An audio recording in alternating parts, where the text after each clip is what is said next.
पहले तो आरएसएस और बीजेपी वालों का बाइकआउट शुरू करना चाहिए। ये हवा में उड़ जाएंगे। जैसे भारत में चल रहा है ना, न्यायपालिका को अपने कब्जे में करने का, ये सब वहीं से सीख के आते हैं। मनुवादी और ज़ायनिस्ट ताकतों में एकता हो गई है। इजराइल की सारी एजेंसी, मोसाद वगैरह सब ये अमित शाह जी के लिए काम कर रही है। मैं तो रहा हूँ, ये सब राष्ट्रवादी तो बताते हैं, लेकिन ये हिंदू राष्ट्रवादी है जो भारत के संविधान के खिलाफ जाके भारत का संविधान खत्म करके मनुस्मृति लागू कराना चाहते हैं। हिरेन पांड्या को भूल गए क्या सब लोग? उसके बाद एक थोड़ी है, सीरीज है। जज लोया को भूल गए क्या लोग? मेरे खुद के ऑफिस में रेड भूल गए, मुझे भी मरवाने की कोशिश क्यों हो रही? महबूबा मुफ्ती को देखिए, किसी भी इनके साथी को देखिए, क्या क्या उसका हशर करते हैं। ये वो टीम है, ये वो सोच है। तो उद्धव ठाकरे जी को हम सबको मिलके उनकी जान की सुरक्षा भी करने के बारे में सोचना चाहिए। इतना आसान होगा क्या शिवसेना को इस तरीके से उखाड़ फेंकना महाराष्ट्र से, जो कि उनका गढ़ है? ठीक है, ये तो पूरे देश के जो संस्थान है, पुलिस, अभी ईडी और इनकम टैक्स से पूरी ताकत लगा ली इन्होंने, महाराष्ट्र पुलिस से पूरी ताकत लगवाएंगे। ये सब षड्यंत्र करेंगे ना। ये देश की संस्थानों को खत्म करके और देश के बाहरी ताकतों को भी, जैसे इजराइल की सारी एजेंसी, मोसाद वगैरह सब ये अमित शाह जी के लिए काम कर रही हैं। तो ये सब एजेंसीज भी जो हैं देश के दुश्मनी का जो काम कर रही हैं, उनको भी पीछे लगाएंगे। देश के जितने भ्रष्ट अधिकारी हैं, चाहे वो आईबी में हो, चाहे दूसरी एजेंसीज में हो, चाहे ईडी में हो, चाहे सीबीआई में हो, चाहे पुलिस में हो, ये सभी लोगों का, ये ताकत तो हम लोगों की है, ताकत तो देश की है, लेकिन ये देश की ताकत अपने दुश्मन जिनको ये मानते हैं, अब ये उद्धव ठाकरे जी के पीछे पड़े, तो मुझे उनकी जान की सबसे ज़्यादा चिंता है। सर, उद्धव ठाकरे जी की अगर बात करें तो हमेशा से उनकी बड़ी प्रशंसा की जाती रही है कि वो हिंदुत्व वाली पार्टी होने के बावजूद भी सभी को साथ लेकर चले, मुसलमानों को, दलितों को। अब क्या लगता है, दोबारा कहीं ना कहीं वो अपने पैर पसार पाएंगे राजनीति में, दोबारा उठ पाएंगे, और क्या मुसलमान भाई वहाँ साथ देंगे? नहीं, देखिए, बुनियादी बात यह है कि सबको ये समझना चाहिए कि जो मनुवाद की बुनियादी मानसिकता है, सबका माल मेरा, मतलब कम से कम लोगों के हाथ में सबका माल आना चाहिए, सबके अधिकार आने चाहिए, सबकी प्रॉपर्टी आनी चाहिए, सबका शिक्षा का अधिकार आना चाहिए, सबकी नौकरी आनी चाहिए, सब कुछ खा जाने का जो मानसिकता है, जो भी उसके खिलाफ थोड़ा सा भी जाएगा वो इनका दुश्मन हो जाएगा। यही बुनियादी बात है।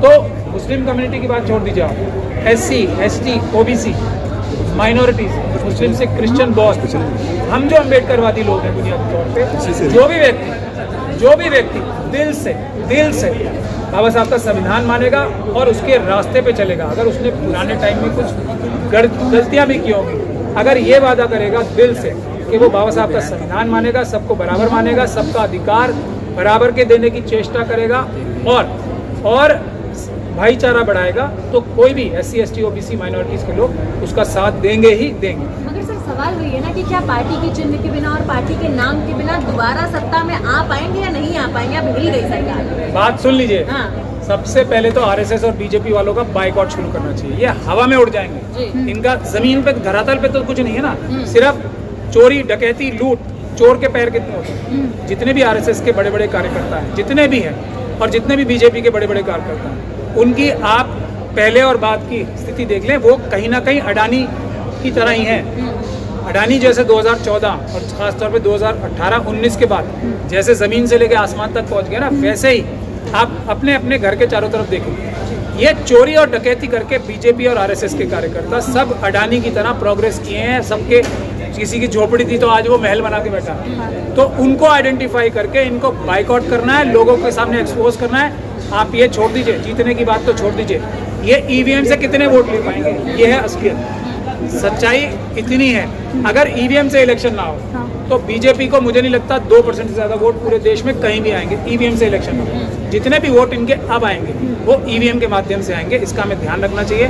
कितनी गड़बड़ कर लेंगे, जनता इतनी ज़्यादा खिलाफ है। मैं तो ये आह्वान करना चाहता हूँ सभी पॉलिटिकल पार्टी से, आइडेंटिफाई करें और सोशल मीडिया पे बिफोर एंड आफ्टर पिक्चर लगाएं हर एक आरएसएस के, हर एक बीजेपी के कार्यकर्ता की। उससे देश को इनकी असली चेहरा पता लगेगा कि ये लुटेरे हैं, ये चोर हैं, और इसके अलावा कुछ नहीं। लेकिन EVM के बारे में आप लोग हर बार बोलते हैं, लेकिन फिर भी हर बार के चुनाव जो है EVM से ही हो जाते हैं, क्यों नहीं रोक लग पा रही है?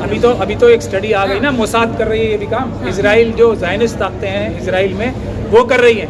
खुद इजराइल के अंदर देखिए कितना बड़ा विरोध चल रहा है। जो कुछ इजराइल में होता है, जो वहाँ की ज़ायनिस्ट ताकतें करती हैं, वो ये रेप्लिकेट करते हैं। बुलडोजर कहाँ से आया?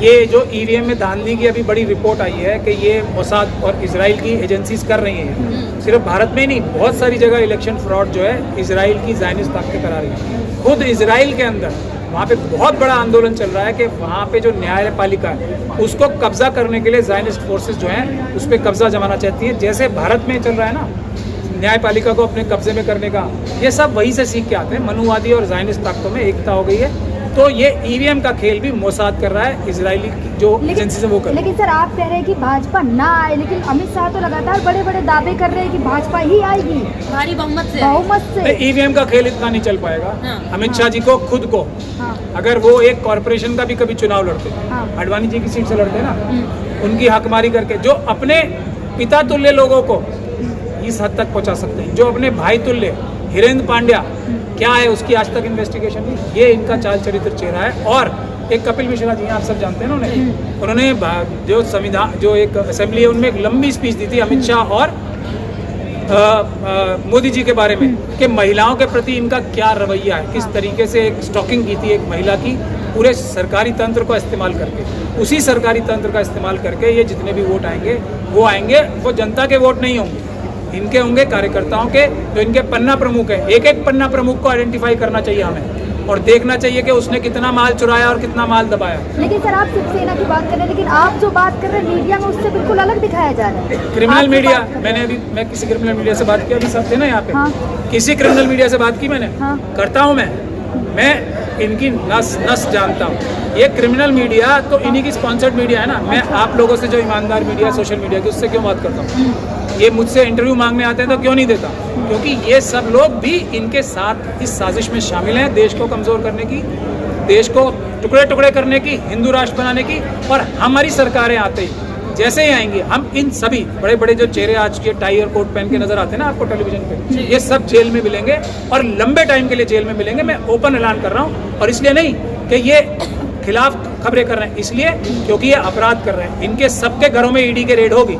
ये जितने भी है ना, ये सब बड़े बड़े जो आप देख रहे हैं, ब्लैक एंड वाइट और येयर white, nation wants to know, ये सब ये है असली जिनके घर ईडी की रेड होनी चाहिए। खुद को राष्ट्रवादी बताते हैं लोग। मैं कह तो रहा हूँ ये सब राष्ट्रवादी तो बताते हैं, लेकिन ये हिंदू राष्ट्रवादी है जो भारत के संविधान के खिलाफ जाके भारत का संविधान खत्म करके मनुस्मृति लागू कराना चाहते हैं। इनकी सभी की जगह लंबे समय के लिए जेलों में होगी, ये बात ध्यान रख ले। आप उस टाइम से डर के जो भी रिपोर्टिंग करने करा। वो तो सर ये भी कहते हैं ना, दलित मुस्लिम सब यहीं रहेंगे, यहाँ से कोई नहीं जाएगा कहीं, नहीं। इनके बाप से परमिशन ले रहे हैं हम। हमारा देश है, हम ही रहेंगे और कोई भी देश के संविधान का विरोध करने वाला नहीं रहेगा जेलों में रहे।